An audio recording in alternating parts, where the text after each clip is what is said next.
Tu veux dire que, voilà. Reformulation.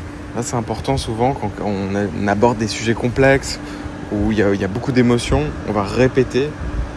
On va, du coup, on dit donc nanana, tu veux dire que, voilà. Clarification.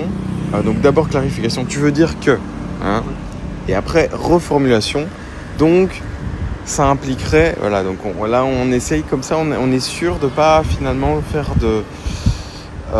d'avoir de postulats erronés, donc d'avoir des préjugements ou comme dans les accords Toltec, ne jamais faire d'assumption, d'assumption, non, assumption c'est pour monter, mais oui, des prérogatives, enfin non, pas des prérogatives, je cherche le mot.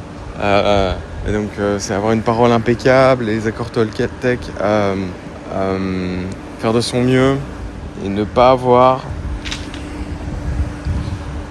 c'est pas des préjugés, parce que des préjugés, ce serait sur une personne, ou là c'est vraiment sur une situation, pas faire de supposition. Voilà, j'ai trouvé le mot, désolé. Je suis en impro aussi, hein. Moi je fais pas de script. Donc, c'est pour, finalement, la reformulation va servir, donc tu voudrais dire, on essaie de pas avoir de supposition erronée. Question empathique, ça fait quoi? Une question de projection. Et si, question miroir, fatigant, n'est-ce pas? Voilà.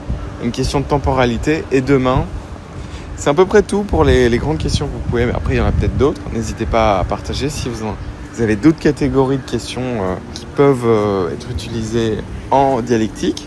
Et puis, je vous dis à bientôt. C'était Anthony. N'hésitez pas à liker, à commenter. Salut.